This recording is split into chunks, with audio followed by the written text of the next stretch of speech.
Hello दोस्तों, नमस्कार। स्वागत है आप सभी का मेरे YouTube channel e learning classes में। देखना, आज का जो टॉपिक होगा दोस्तों वो ज्योग्राफी वाला टॉपिक होगा। जो मैंने रिवर सिस्टम शुरू किया है ज्योग्राफी में, उस रिवर सिस्टम को मैं आगे बढ़ाऊंगा आज। मैंने अभी तक आपको गंगा और यमुना रिवर सिस्टम की बात की है। दोनों मैंने टॉपिक्स आपके लिए करा दिए हैं। 2 वीडियोस में बना चुका हूँ रिवर सिस्टम पर, 2 या 3 वीडियोस में बना चुका हूँ। देख लेना। जितने भी लोग आज नए जुड़े हुए हैं चैनल को सब्सक्राइब कर लो। चलो शुरुआत करते हैं आज के वीडियोस की दोस्तों। तो देखो, आज हम जो बात करेंगे वो होगी दोस्तों ब्रह्मपुत्रा रिवर सिस्टम की। देखते हैं ब्रह्मपुत्रा रिवर सिस्टम का किस तरीके से है। मैप के थ्रू सारी चीजों को समझेंगे। तो देखोगे दोस्तों, ब्रह्मपुत्रा रिवर सिस्टम को समझने के लिए मैं आपको मैप के थ्रू सारी चीजों को यहां पर क्लियर कराऊंगा।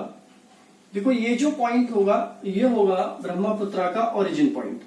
और इस ओरिजिन पॉइंट से जब ब्रह्मपुत्रा चलेगी तो ब्रह्मपुत्रा चाइना तिब्बत के रास्ते होते हुए और जब इंडिया में एंटर करेगी तो इंडिया में एंटर करने के बाद दोस्तों ये असम और असम के रास्ते होते हुए ये दोस्तों आके बंगाल की खाड़ी में गिर जाएगी। ठीक है, मुझे लग रहा है ये दिख रहा होगा। एक बार मैं देख लेता हूं कैमरा चेक करके। हाँ, दिख रहा है। यहां तक आपको कोई दिक्कत वाली बात नहीं है। चलो दोस्तों, तो यहां पर ये ब्रह्मपुत्रा नदी को मैंने आपके सामने थोड़ा सा बनाया है। इस ब्रह्मपुत्रा नदी के बारे में देखोगे कि सबसे पहले हम देखें इसका ओरिजिन कहां पर है। तो देखोगे ओरिजिन दोस्तों इसका है मानसरोवर झील। मानसरोवर झील के पास जो ग्लेशियर है उसका नाम है चोमा युंगडुंग। क्या नाम है? चोमा युंगडुंग ग्लेशियर। इस ग्लेशियर से निकलकर ये नदी चलती है। ठीक है ना। इस ग्लेशियर से निकलकर ये जब नदी चलती है, तिब्बत यहां पर आप लोगे, तिब्बत समझ लेना दोस्तों अच्छे से इस पॉइंट को। तो देखो ये नदी कहां कहां होकर बहेगी। ये चाइना में बहेगी नदी, तिब्बत में बहेगी नदी, उसके बाद में ये एंटर करेगी भारत के अंदर। तो देखो ये जहां जहां ये नदी बहेगी, जिस जिस देश में और जिस जिस राज्य के अंदर भारत में जाएगी, इस नदी का हर एक जगह पर नाम चेंज होगा। ठीक है। जैसे चाइना के अंदर इसका नाम क्या होता है? यरलुंग जांगबो। यरलुंग जांगबो। जांगबो। ये नदी का नाम कहां पर है दोस्तों? चीन में है। कहां पर है? चीन में। यरलुंग जांगबो नदी, इसे चीन में कहा जाता है। जब ये एंटर करेगी तिब्बत में, तो तिब्बत वाला पार्ट एक्चुअली तो चाइना वाला ही पार्ट है, तो इसका नाम यहां पर चेंज होता है और इसको बोलते हैं दोस्तों सांगपो नदी। सांगपो नदी। सांगपो नदी। ठीक है। ये कहां पर है? तिब्बत में दोस्तों। ठीक है, तिब्बत में रहेगा। अब देखो, जब ये भारत में एंटर करेगी, मैं थोड़ा सा इसको और सही कर लेता हूं मैप को। जब ये भारत में एंटर करेगी तो भारत में एंटर के बाद देखो अच्छे से समझना इस बात को दोस्तों। देखो, भारत में जब ये एंटर करेगी तो यहां पर ये दर्रा पड़ता है जिसे बोलते हैं यांग याप दर्रा। याप दर्रा, यांग याप दर्रा। ये आपका अरुणाचल प्रदेश में है दोस्तों। कहां पर है? अरुणाचल प्रदेश में है यांग याप दर्रे। अरुणाचल प्रदेश में सबसे पहले ये एंटर करती है यांग याप दर्रे में। किसमें एंटर करती है दोस्तों? यांग याप दर्रे में ये सबसे पहले अरुणाचल प्रदेश के अंदर एंटर करती है। ये क्वेश्चन कई बार पेपर में आ चुका है कि भारत में सबसे पहले किस राज्य में करेगी, तो अरुणाचल प्रदेश। और उस राज्य की कौन सी जगह पर करेगी, तो क्या होगा? यांग याप दर्रा यहां पर बोला जाएगा। ठीक है, इतना समझ में आ रहा है। जब ये एंटर कर जाएगी अरुणाचल प्रदेश के अंदर, तो अरुणाचल प्रदेश में इसे अलग नाम से जाना जाता है दोस्तों, और वो नाम है दिहांग या सियांग। जो दोनों नाम लिए जाते हैं इसके, दिहांग या सियांग। दिहांग या सियांग नदी के नाम से इसको जाना जाता है। ठीक है, इतना समझ में आ रहा है यहां तक। अब देखो, इससे आगे जब बढ़ेगी तो नदी, इस नदी से आकर कुछ नदियां मिलेंगी जैसे यहां पॉइंट है, ये पॉइंट जिसका नाम है पासी घाट, पासी घाट, और इस पासी घाट पर आकर इससे दो नदियां मिलती हैं दोस्तों। एक नदी मिलेगी इससे दिहांग नदी, दिहांग नदी, और एक नदी मिलेगी इसे दोस्तों, सॉरी इसे दिबांग नदी बोलेंगे, दिबांग नदी, और एक मिलेगी दोस्तों लोहित नदी, लोहित नदी। देखो ये दो नदियां आकर इससे मीट करेंगी, एक तो दिबांग नदी आकर मीट करेगी इससे, और एक लोहित नदी आकर मीट करेगी। अब देखोगे ये लोहित नदी बहुत इंपॉर्टेंट है, और लोहित नदी के ऊपर एक बांध बना हुआ, सॉरी ब्रिज बना हुआ है, पुल बना हुआ है, ब्रिज, और इसका नाम है भूपेन हजारिका, भूपेन हजारिका। ये कवि थे दोस्तों, भूपेन हजारिका पुल बना हुआ अरुणाचल प्रदेश में, किस नदी के ऊपर है? लोहित नदी के ऊपर बना हुआ है। समझ में आ रहा है यहां तक? अब ये नदी जब आगे बढ़ेगी यहां से दोस्तों, तो यहां से आगे बढ़ने के बाद इस नदी में जब एंटर करेगी, असम के अंदर एंटर करेगी, और ये असम के अंदर यहां जब एंटर करेगी दोस्तों, तो देखो ये मैं बनाता हूं यहां पर, ठीक है। तो असम के अंदर जब एंटर करेगी तो असम में एक डेल्टा का निर्माण करेगी, सॉरी द्वीप का निर्माण करेगी, जिसे माजुली द्वीप कहा जाता है, माजुली द्वीप, माजुली द्वीप का निर्माण करेगी दोस्तों। और असम में इस नदी का नाम चेंज हो जाएगा, असम में इस नदी का नाम क्या हो जाएगा? चेंज हो जाएगा, और असम में इसको बोला जाएगा दोस्तों ब्रह्मपुत्र नदी, ब्रह्मपुत्र नदी के नाम से इसको बोला जाएगा। और ये असम में जिस जगह से एंटर करेगी उस जगह को दोस्तों नोट कर लेना यहां पर, उस जगह को बोला जाता है सादिया। क्या बोला जाएगा? सादिया। मैं यहां पर लिख देता हूं सादिया, ठीक है, सादिया उस जगह को बोला जाता है, ठीक है। असम में जब ये एंटर करेगी ब्रह्मपुत्र नदी दोस्तों, तो असम में इस नदी को ब्रह्मपुत्र नदी बोला जाता है। और यहां पर ये असम के अंदर विश्व के सबसे बड़ी नदीय द्वीप का निर्माण करेगी। विश्व का सबसे बड़ा नदीय द्वीप कौन सा है? माजुली नदीय द्वीप है। अब देखो इस माजुली को 2016 में दोस्तों जिला घोषित कर दिया गया है, क्योंकि यहां पर 1 लाख के करीब जनसंख्या रहती है, जनजातियां भी रहती हैं यहां पर, ठीक है। तो इसे 2016 में जिला घोषित कर दिया गया है। तो एक ये आपको याद रखना है। नेक्स्ट इंपॉर्टेंट ये याद रखना है आपको कि असम के अंदर ही दोस्तों, देखना ये ब्रह्मपुत्र में यहां से हटा रहा हूं, ये नाम आप ध्यान रखना, मैं अलग से लिखा दूंगा। और असम के अंदर ही इस नदी के ऊपर एक पुल बना हुआ है, ठीक है, एक पुल बना है जो रेलवे ब्रिज है, ठीक है। कैसा ब्रिज बना है? रेलवे ब्रिज है, और ये भारत का सबसे लंबा रेलवे ब्रिज बनाया गया है, भारत का सबसे लंबा रेलवे ब्रिज है। और ये डिब्रूगढ़ से डीकामाजी तक बना हुआ है। ये डिब्रूगढ़, यहां पर आप लिखोगे डिब्रूगढ़ से डीकामाजी, डीकामाजी तक बना हुआ है, और इसका नाम है बोगीबिली, बोगीबिल, ठीक है, बोगीबिल ब्रिज इसका नाम है। देखो बोगीबिल ब्रिज बना है यहां पर दोस्तों, ये बना है 2018 में। कब बना है? 2018 में बना है, और ये भारत का सबसे लंबा रेलवे ब्रिज है, भारत का सबसे लंबा रेलवे ब्रिज है। इसकी लंबाई 4.96 किलोमीटर है। कितनी है? 4.96 किलोमीटर है, ठीक है। जबकि भूपेन हजारिका की है, ये ऐसे ही है, ये रेलवे ब्रिज नहीं है, ये 9.16 किलोमीटर है। मैं रेलवे ब्रिज की बोल रहा हूं, रेलवे ब्रिज सबसे लंबा बना है ये वाला, 4.96 किलोमीटर का बना हुआ है दोस्तों, ठीक है। अब देखोगे ये नदी देखो कहां से एंटर कर रही है, असम में सादिया से एंटर कर रही है। सादिया से आगे बढ़ेंगे तो हम यहां पर हमें एक ब्रिज मिलेगा, रेलवे ब्रिज, जो डिब्रूगढ़ से डीकामाजी तक बना हुआ है। आगे ये नदी क्या बनाती है? माजुली डेल्टा बनाती है। विश्व का सबसे बड़ा नदीय द्वीप है। देखो द्वीप नदी के अंदर बना है, इसलिए इसे नदीय द्वीप बोला जाता है, ठीक है। अब देखो यहीं पर ये नदी किसका निर्माण करती है? गुम्फित मार्ग का निर्माण करती है, ठीक है ना। किसका? गुम्फित मार्ग का निर्माण करती है दोस्तों।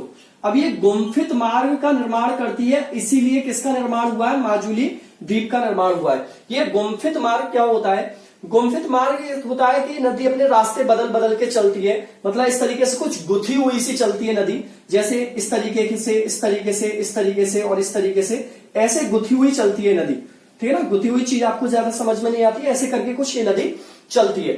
तो ये कहा जाता है कि भारत में सबसे ज्यादा मिट्टी बहाकर लाने वाली नदी कौन सी है, ब्रह्मपुत्र नदी। भारत में ये कटान करती है मिट्टी का, ये कटाव करती हुई चलती है, इसलिए यहाँ पर माजुली द्वीप का निर्माण किया है इसने, मिट्टी को इकट्ठा कर करके, गाद को इकट्ठा कर करके, इसलिए इसे भारत में सबसे ज्यादा मिट्टी ढोकर लाने वाली नदी कहा जाता है। ये क्वेश्चन आया हुआ है पेपर में कि भारत में सबसे ज्यादा मिट्टी बहाकर लाने वाली नदी कौन सी है, ब्रह्मपुत्र। आगे बढ़ते हैं, असम में ये कौन कौन से शहर से गुजर रही है, डिब्रूगढ़ से गुजर रही है और गुवाहाटी। ठीक है, डिब्रूगढ़ और गुवाहाटी इंपॉर्टेंट रहेंगे, दोनों लिखते चले आना, हर एक चीज यहां पर नहीं लिख पाऊंगा मैं। आगे बढ़ोगे तो ये नदी जब असम से निकल के बाहर आएगी तो असम में ये यहां पर देखोगे, ये लास्ट जगह है जिसका नाम है धुबरी। ठीक है, कौन सा है, धुबरी। अब दोस्तों देखो, ये धुबरी और सादिया, मैंने यहां पर बताया जब असम में एंटर करी तो क्या नाम था, सादिया। ये पासी घाट में आकर तो ये नदियां मिल रही है, ये है आपका सादिया। ठीक है, सादिया और धुबरी, ध्यान से समझ लेना, सादिया और धुबरी के बीच का जो नेशनल वाटरवेज है, इसे नेशनल वाटरवेज 2 कहा जाता है। और नेशनल वाटरवेज 1 कौन सा है दोस्तों, नेशनल वाटरवेज 1 है आपका इलाहाबाद से लेकर हल्दिया, लिख लेना भाई से, इलाहाबाद से हल्दिया, इसे कहा जाता है नेशनल वाटरवेज 1। और सादिया से लेकर धुबरी, इसे कहा जाता है नेशनल वाटरवेज 2। ठीक है, सबसे लंबा नेशनल वाटरवेज कौन सा है, NW बोलेंगे इसे, NW नेशनल वाटरवेज। ठीक है, ये कौन सा है, नेशनल वाटरवेज 1। इसकी कितनी बताई थी मैंने, लगभग 1600 किलोमीटर, कहीं कहीं 1620 में लिखा है। और नेशनल वाटरवेज 2 की लंबाई कितनी है दोस्तों, इसकी लंबाई है 891 किलोमीटर, 891 कितनी है, 891 किलोमीटर। तो ये सादिया से धुबरी तक का दूसरा नेशनल वाटरवेज हमारे भारत में है, असम के अंदर है। इसके बाद क्या होगा दोस्तों, यही नदी अब एंटर कहां पर करेगी, बांग्लादेश में एंटर करेगी। जब ये बांग्लादेश में एंटर करेगी तो इसका नाम क्या हो जाएगा, यहां पर बांग्लादेश में जमुना नदी हो जाएगा। कौन सा हो जाएगा, जमुना नदी इसका नाम हो जाएगा बांग्लादेश के अंदर। अब ये जमुना नदी जब इसका नाम हो जाएगा तो ये देखो, मैं ये रफ कर रहा हूं, स्क्रीनशॉट लेते चले आना साथ के साथ। जब इसका यमुना नदी नाम हो जाएगा दोस्तों, तो ये यमुना नदी आकर देखोगे, मैंने उस दिन भी बताया था, एक जगह है बांग्लादेश के अंदर जिसका नाम है चांदपुर। कौन सी दोस्तों, चांदपुर। चांदपुर में एक नदी मैंने बताई थी जो गंगा थी, गंगा का नाम यहां पर हमने क्या बताया था, पद्मा। क्या बताया था, देखना जिसने वीडियोस नहीं देखी है, पद्मा। ये पद्मा से आकर यही जमुना, या इसको ब्रह्मपुत्र जो भी बोलो, लेकिन बांग्लादेश में इसको जमुना बोलेंगे। कहां पर, बांग्लादेश, बांग्लादेश में इसको क्या बोलेंगे, जमुना बोलेंगे। ठीक है, तो ये बांग्लादेश में आकर चांदपुर में किससे मिल जाएगी, पद्मा से मिल जाएगी। ठीक है, और यही जब दोनों मिल जाएंगी तो ये आगे चलकर क्या बनेंगी, मेघना नदी बनेगी, क्योंकि मेघना भी ब्रह्मपुत्र की ही एक शाखा है। और मेघना जब आके मिलती है इसमें तो मेघना नदी बनती है, और यही मेघना नदी गिर जाती है कहां पर, वे ऑफ बंगाल में गिर जाती है, वे ऑफ बंगाल में ये गिर जाती है। ठीक है, तो एक तो पॉइंट ये समझने वाला था नदी कैसे कैसे आ रही है। अब देखो, मैं सारी चीजों को यहां पर लिख रहा हूं एक एक करके, क्योंकि मैप में बहुत सारी चीजें आपको इधर उधर हो रही होंगी। देखो मैंने क्या बोला, इस नदी का उद्गम क्या है, सबसे पहले इस नदी का जो उद्गम है दोस्तों वो तिब्बत में है। कहां पर है, तिब्बत में है। ठीक, और इसका नाम क्या है दोस्तों, इसका नाम देखो मैंने सामने लिखा हुआ है आपके लिए, चोमा युंगडुंग, चोमा युंग डुंग ग्लेशियर। ये है कहां पर दोस्तों, मानसरोवर झील, मानसरोवर झील। ओके, अब देखो ये नदी यहां से चलेगी तो सबसे पहले देखेंगे हम चीन। चीन में इस नदी को किस नाम से जाना जाता है, इसका नाम है यरलुंग, यरलुंग जांगबो, यरलुंग जांगबो चीन में। फिर इसके बाद कहां पर है दोस्तों, तिब्बत। देखते रहना मैप के थ्रू भी। तिब्बत में इसको हमने क्या नाम रखा, सांगपो नदी, सांगपो नदी से कहां पर बोला गया दोस्तों, तिब्बत में बोला गया है। इसके बाद ये भारत में एंटर करेगी और भारत में कहां से एंटर करेगी, यांग याप दर्रे से, यांग याप दर्रा। और यांग याप दर्रे से जब एंटर करेगी दोस्तों तो यहां पर ये अरुणाचल प्रदेश में पड़ेगा, ठीक है। और अरुणाचल प्रदेश में जब आ जाएगी ये नदी तो अरुणाचल प्रदेश में इस नदी को क्या बोलेंगे दोस्तों, दिहांग नदी, दिहांग नदी, या इसको और क्या बोला जा सकता है दोस्तों, सियांग नदी भी बोला जाता है, इसे सियांग नदी भी बोला जाता है, ठीक है। जब वहां से आगे बढ़ेगी तो इसमें दो नदियां आके मिलेंगी, दिबांग नदी और लोहित नदी। दिबांग नदी पर कौन सा बांध बना हुआ, सॉरी लोहित नदी पर कौन सा ये बना हुआ है ब्रिज, जिसका नाम है भूपेन हजारिका ब्रिज बना हुआ है। और ये पासी घाट में जाकर दोनों नदियां इससे मिल जाएंगी, ब्रह्मपुत्र या दिहांग से मिल जाएंगी। जब ये, अब देखो ये कहां पर है, ये अरुणाचल प्रदेश में है पासी घाट। अब इस पासी घाट से जब आगे बढ़ोगे तो कौन से स्टेट में एंटर करेगी नदी, असम के अंदर। तो असम में ये एंटर कहां से करती है, सादिया से। तो यहां पर देखोगे असम की अगर बात आती है दोस्तों तो असम में सबसे पहले एंटर कहां से करी है, सादिया से एंटर करी। और सादिया से जब एंटर करी तो यहां पर इससे आगे बढ़ोगे तो इस पर एक ब्रिज बनाया गया है, रेलवे ब्रिज, रेलवे ब्रिज। और इस रेलवे ब्रिज का नाम क्या है, नाम क्या है, बोगी बिली या बोगी बिल बोल देते हैं, बोगी बिली भी लिख सकते हो आप, बोगी बिली ब्रिज। इसकी लंबाई कितनी है, 4.96 किलोमीटर। और ये भारत का सबसे लंबा रेलवे ब्रिज है। ये ब्रिज किन दो जगहों के बीच में है, दोनों के नाम लिखे हुए हैं मैंने, डिब्रूगढ़, डिब्रूगढ़ और डीकामाजी, डीकामाजी के बीच में है, ठीक है। अब जब ये नदी असम में आई है दोस्तों तो असम में इस नदी को किस नाम से जानते हैं, इसका नाम क्या हो जाएगा दोस्तों, यहां पर ब्रह्मपुत्र नदी, क्या हो जाएगा, ब्रह्मपुत्र नदी के नाम से जानेंगे। और असम के अंदर ही ये नदी क्या करेगी दोस्तों, असम के अंदर ही ये माजुली द्वीप का निर्माण करेगी, जो विश्व का सबसे बड़ा नदीय द्वीप है, ठीक है। माजुली को 2016 में क्या घोषित कर दिया गया है दोस्तों, जिला घोषित कर दिया गया है। यहां पर 1 लाख के करीब की जनसंख्या है। इतनी समझ में आ रही है। अब देखो ये असम में ही कहां से कहां तक मैंने बताया आपको, सादिया से धुरबी, ठीक है। देख लो यहां तक आपको समझ में आ रहा है। यहां लास्ट पॉइंट लिख देता हूं मैं, सदिया से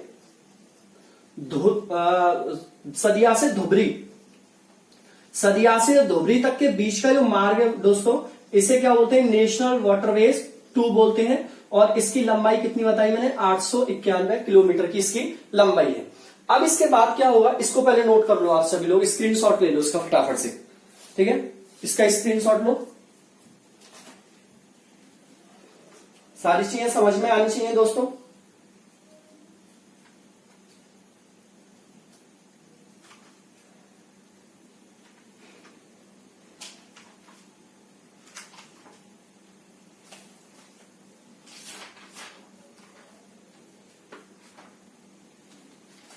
ले लिया होगा आप सभी ने स्क्रीनशॉट,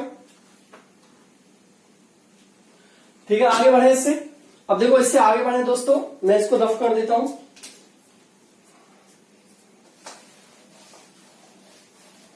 देखो ये नदी कहां पर एंटर करी है, बांग्लादेश, कहां पर, बांग्लादेश में कहां से, धुबरी, ठीक है, धुबरी सीमा है दोनों के बीच में, ये एंटर करी है।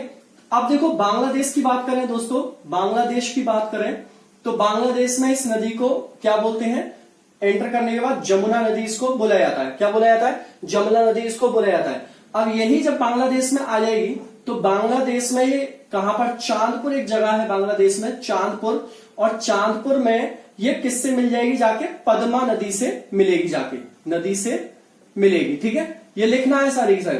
फिर उसके बाद जब ये गिरेगी तो इसे क्या बोलेंगे हम, मेघना नदी के नाम से ये दोनों नदियां मिलकर गिर जाएंगी।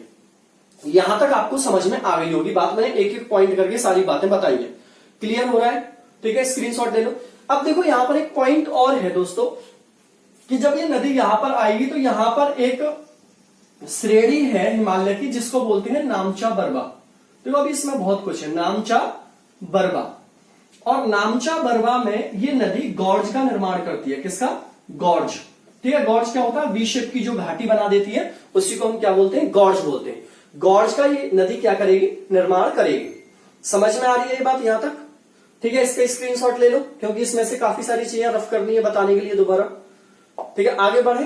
ठीक है दोस्तों, अब देखो इसमें लास्ट पॉइंट और रह जाता है दोस्तों, इसकी सहायक नदियां कौन कौन सी हैं और इसकी लंबाई कितनी है। ये 2 पॉइंट यहां पर रह जाते हैं आपके लिए।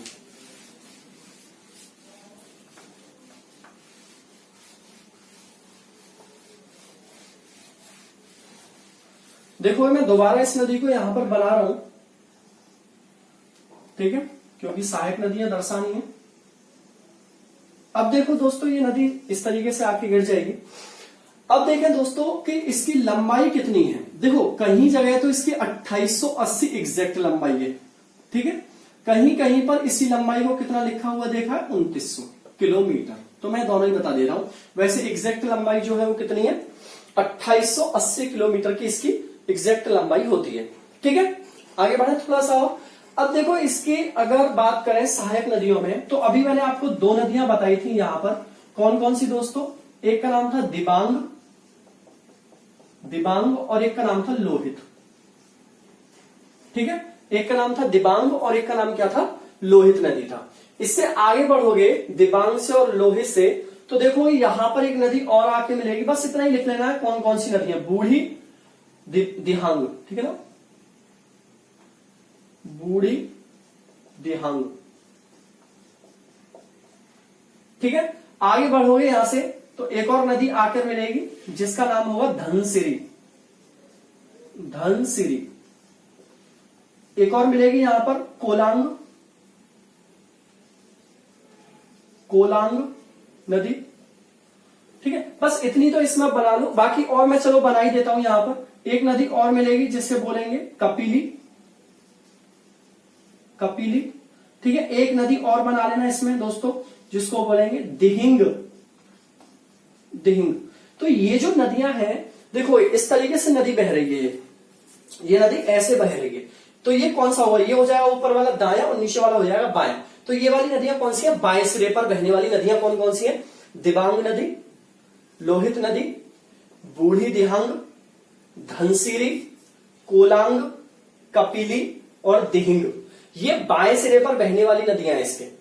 ठीक है, अब देखोगे दाएं सिरे पर कौन कौन सी नदियां बहती हैं, तो दाएं सिरे पर एक नदी बहती है दोस्तों जिसको देखोगे ये सिक्किम से आती है। एक आध जो मोस्ट इंपॉर्टेंट है उनकी ओरिजिन हम याद रखेंगे यहां पर। ये कहां पर आती है, सिक्किम से आती है और इस नदी का नाम है दोस्तों सुबनसिरी नदी। सॉरी सिक्किम से नहीं आती है, सुबनसिरी, ये तिब्बत से आती है, तिब्बत से आती है दोस्तों, तिब्बत। ठीक है, सुबनसिरी इसम। अब देखो ये इंपॉर्टेंट नदी इसलिए है क्योंकि ब्रह्मपुत्र, इसको ब्रह्मपुत्र नदी से जानते हैं। ब्रह्मपुत्र की सबसे लंबी सहायक नदी कौन सी है, सुबनसिरी। इंपॉर्टेंट, ब्रह्मपुत्र की सबसे लंबी सहायक नदी कौन सी है दोस्तों, सुबनसिरी नदी है। याद रखना, पेपर में कई बार आ जाता है। अब इसके बाद देखोगे तिब्बत से ही आने वाली एक और नदी है और असम में आकर ये मीट करेगी, तिब्बत से ही आती है दोस्तों, और इस नदी का नाम है मानस। ये बहुत इंपॉर्टेंट नदी है। इंपॉर्टेंट होने का इसलिए मीन्स है कि मानस नाम से राष्ट्रीय पार्क भी है असम के अंदर। ठीक है, क्या है, मानस नाम से राष्ट्रीय पार्क भी है असम के अंदर, और मानस नदी भूटान की प्रमुख नदी है। मानस नदी को भूटान की प्रमुख नदियों में गिना जाता है, इसलिए इंपॉर्टेंट हो जाती है। ठीक है, इससे आगे बढ़ोगे दोस्तों तो एक नदी है आपके लिए संकोश, बस इतना ही नाम लिख देना इसका, संकोश, संकोश। अरे कोई इसे संतोष मत लिख दे ना, कभी संतोष लिख दे, कोई अफसोस लिख दे, ठीक है ना, तो ये संकोश नदी है। अफसोस, अफसोस की बात की बात है। एक नदी और है बहुत इंपॉर्टेंट है दोस्तों, और देखोगे ये नदी आकर मिलती है बांग्लादेश में जमुना नदी से। ठीक है ना, जमुना नदी से आकर मिलेगी और इस नदी का नाम है तिस्ता नदी। ये बहुत इंपॉर्टेंट है, तिस्ता नदी इसका नाम है। और ये नदी दोस्तों ये चली है आपका सिक्किम से चोलामू झील से, चोलामू झील, चोलामू झील से चली है और जेमू ग्लेशियर से चली है, जेमू ग्लेशियर, जेमू ग्लेशियर, चोलामू झील। ये है कहां पर दोस्तों, ये सिक्किम के अंदर है।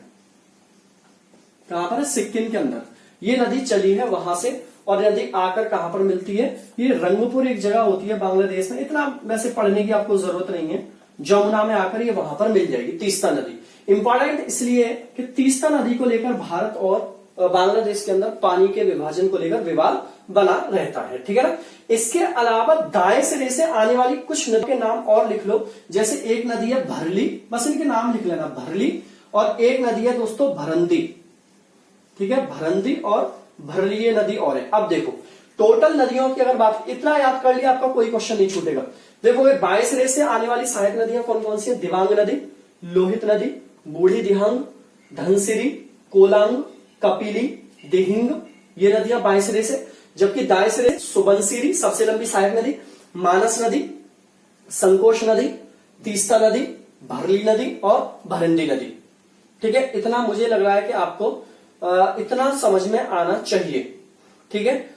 बाकी असम के अंदर ये दो शहरों से निकलती है, गुवाहाटी और डिब्रूगढ़, ये इंपॉर्टेंट रहेंगे। डिब्रूगढ़ वो जगह है यहां से तेल के कुएं वगैरह मिले थे सबसे पहले, ठीक है। तो ये आपको याद रखना पड़ेगा, बहुत इंपॉर्टेंट है भाई, ठीक है भाई। इतना समझ में आ रहा है आपको, ठीक है। अब ये नदी आएगी तो क्या होगा भाई, यहां पर मैंने बता दिया पूरा पार्ट, आएगी यहां पर डेल्टा बनाती हुई गिर जाएगी, ठीक है। मैंने बताया था जब गंगा यहां पर गिरेगी डेल्टा बनाती हुई तो कई सारी शाखाओं में विभाजित हो जाएगी। उन सारी शाखाओं के मैंने नाम भी बताए थे जिन्हें सुंदरवन डेल्टा की नदियां कहा जाता है। उन सारी नदियों के मैंने नाम भी लिखा है, जिसने वीडियो नहीं देखी है गंगा वाला पार्ट जरूर देखना।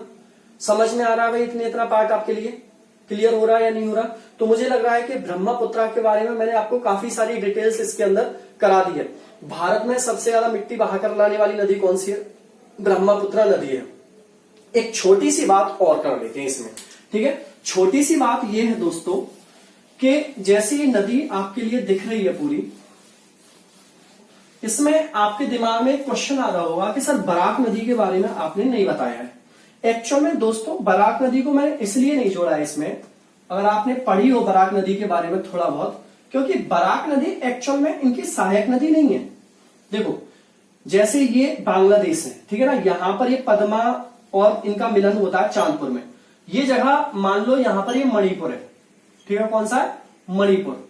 और मणिपुर से ये नदी चलेगी बराक दोस्तों, और बराक नदी जब चलेगी तो ये असम में आकर, ठीक है, असम में आकर दो भागों में विभाजित होगी इस तरीके से, और फिर ये आगे चलकर फिर एक नदी के रूप में आकर यहां पर मिल जाएगी इस तरीके से। और इसका नाम यहां पर क्या है, बराक नदी, बराक नदी। और जब ये दो भागों में टूटेगी तो एक का नाम यहां पर क्या हो जाएगा, सूरमा नदी, एक का नाम क्या हो जाएगा, सूरमा नदी दोस्तों, और एक का नाम क्या हो जाएगा, कुशी नीरा, कुशी नीरा। तो ये कुशी नीरा और सूरमा नदी आगे मिल जाकर कहां पर मिलेंगी, मेघना नदी में मिलेंगी।